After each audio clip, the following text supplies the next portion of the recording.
All right, welcome back to Miss Sudol's algebra videos. Today we will be reviewing pre-algebra skills that are necessary for us to be successful in Algebra 1. All right, so these are probably going to be a review, but that doesn't mean to turn the video off and go take the quiz because it's important that we're all on the same level with some of these topics. So of course, the first one is absolute value. Absolute value by definition is the distance a number is from zero on a number line. So if we look at the absolute value of -2, -2 is 2 spaces from 0 on the number line, so the absolute value of it is 2. Another example to watch for, if we have a negative and then the absolute value of -7, those do not constitute as double signs. Those two negatives do not make a positive. There is a wall right here in between them that does not let that be a double sign. So first we'll evaluate what's inside the absolute value. Okay, so -7, again, that's 7 spaces from 0 on the number line, and then that negative comes down. So that is actually a -7. That is the only time that you will see a negative answer when you're working with absolute value. And finally, if you have a positive number in there, well, 6, again, 6 spaces from the number line, so the absolute value of 6 is 6. All right, moving on to integer rules. So when we add and subtract, we first want to eliminate the double signs. We're going to rewrite the problem, and if the two signs are the same, we're going to add the numbers and keep that sign. If the signs are different, we're going to subtract those two numbers and keep the sign of the larger number. So if we have -4 plus a -2. So right here we have double signs, right? There's no number in between these two signs. So first we're going to rewrite this. -4, a positive and a negative is a negative, and then you're left with 2.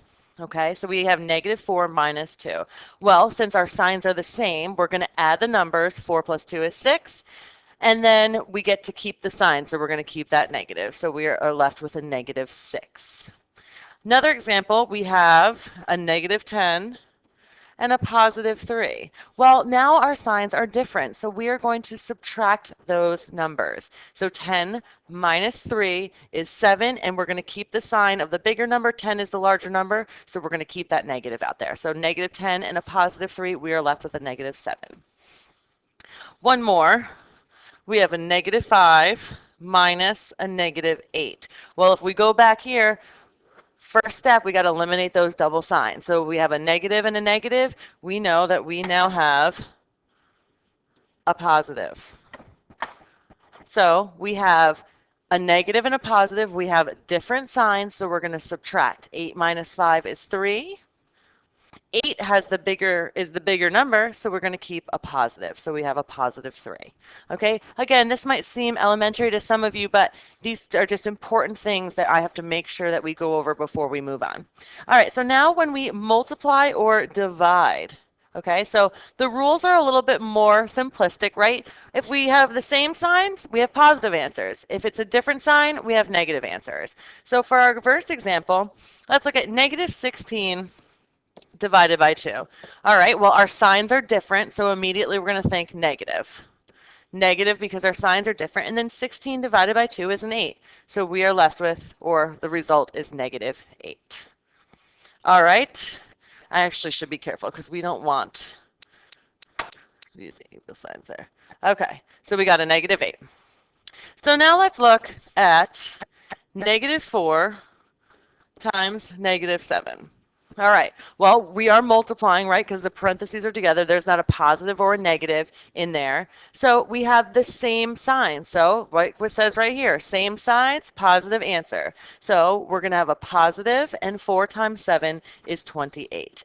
The reason why I erased, which is going to come into place a little bit later, this equal sign that I put there is because we are evaluating expressions, not solving equations. And there's a big difference. Expressions don't have equal signs. We only deal with equal signs when we have an equation. So it's not So you shouldn't be putting equal signs in when there was none to start with. All right, last one, negative 3 cubed. This is kind of similar to what we went over today in class, well, for most of us. So we're going to do negative 3 times negative 3. Okay, and I'm going to look at it piece by piece. I'm going to take these two. Well, a negative and a negative, same signs. That's going to be a positive. 3 times 3 is 9. And then I'm going to bring down this other negative 3 that we still have. I feel like in algebra, we're going to get to the point where we're doing equations and we're doing things with lots of steps. It is very important for you to do step by step. Don't try to do multiple things in step. We have in one step. We have, enough paper where we can do it step by step, and that's how you kind of get mixed up. So, all right, we have a positive 9 and a negative 3. Well, we have different signs, so our sign is going to be negative, and then 9 times 3 is 27. So we are left with negative 27. All right, so next topic number 3 is a fraction review. Yes, sorry. We're going to do a fraction review. And we have been looking at some fractions recently, but we're going to look at adding and subtracting them, and then we're going to also multiply and divide. So first thing is we're going to change to an improper if necessary. When adding and subtracting, multiplying and dividing, we can't have a mixed fraction. We need to work with improper fractions.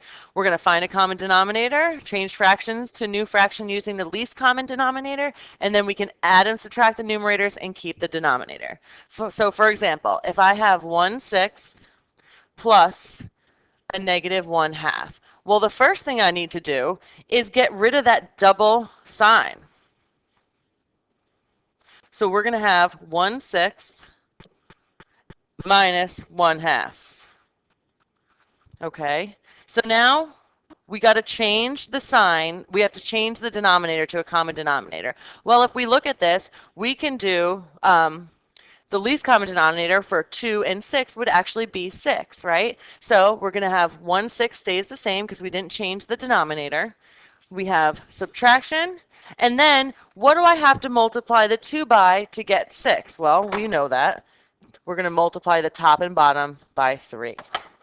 So our new fraction is going to be 3/6. Okay? Now that we have a common denominator, we just have to subtract the numerators. So the denominator stays on the bottom. And on the top, you have 1 minus 3, which is a negative 2. So negative 2/6. But are we done?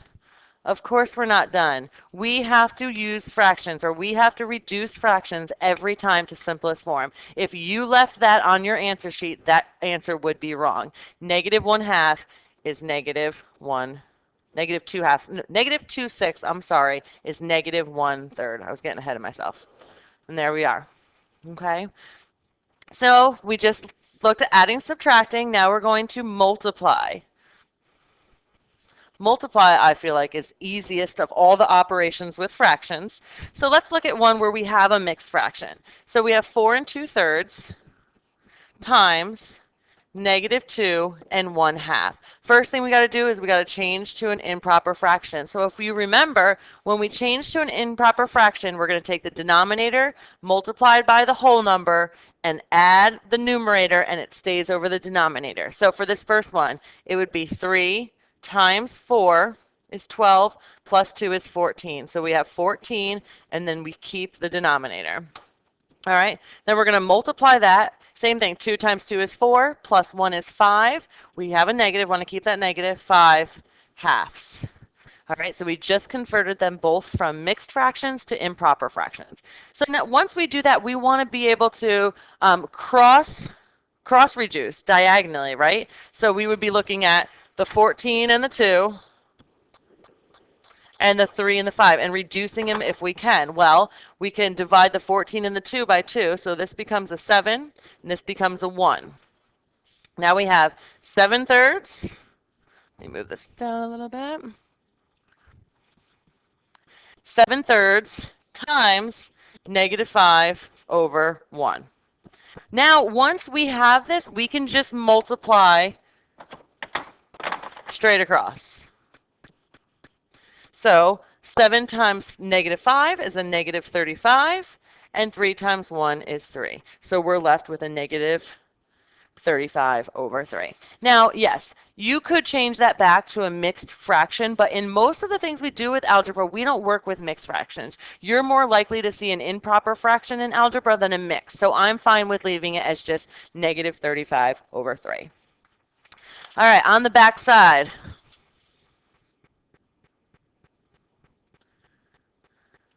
dividing. Okay, there's a lot of different slogans or acronyms: stay, change, flip, copy, change, flip. They're all the same thing. We're going to use CCF: copy, change, flip. So you got to copy the first fraction, you're going to change the division sign into a multiplication, and then you're going to, or I'm sorry, you're going to change it, and then you're going to flip the second fraction. So if we have an example here, let's look at 7/18 divided by negative 14/15. All right, so first thing we're going to do is we're going to copy. So we copy the first one, 7/18. We're going to change our division to multiplication, and then we're going to flip our second fraction, 15 over a negative 14. I like to keep the negative with whatever number it started with, and then we can look at it at the end. All right, well, now is the time where we can cross-reduce. So we can actually cross-reduce both. We can divide the 7 and the 14 by 7, so we have 1 and a negative 2, and then the 18 and the 15 by 3. So we have 6 and 5. Well, now that we're at that point, we can just multiply straight across again. So we are left with 1 times 5 is 5. 6 times 12 is a negative 12. So we just have a negative 5/12. Again, that negative sign is a floater. It doesn't matter if it's in the top. It doesn't matter if it's on the bottom. It just still makes it negative. The level of it doesn't matter. All right. Let's look at order of operations. We only got 2 more to go here. So we all know, and we've heard 1,000 million times, order of operations. Please excuse my dear Aunt Sally or whatever other one you've heard. But then recently we've added left to right because we got to do these in order from left to right. So the thing about the P parentheses is you're not always going to see parentheses. There is some other grouping symbols that you might see that have to go first, just like parentheses would. So we can have parentheses, which we all know.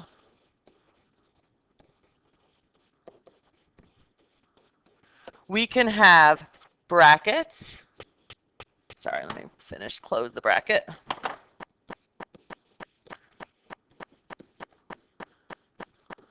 We can have braces, and we can even have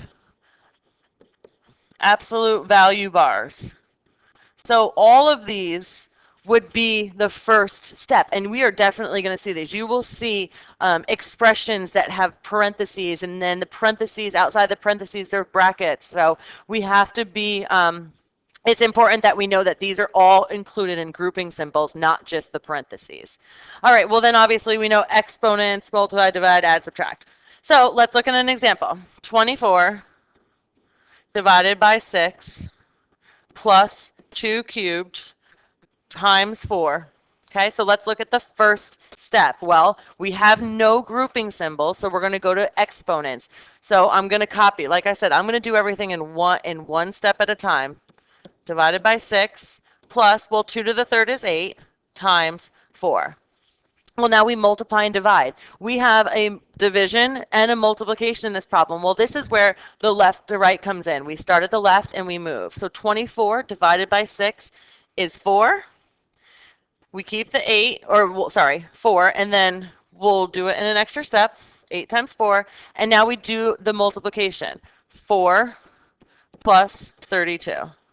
And 4 plus 32 is 36. Again, we do not want to put equal sign. We do not have an equation. We have an expression. So there is no equal sign when we're working with expressions. All right, last part.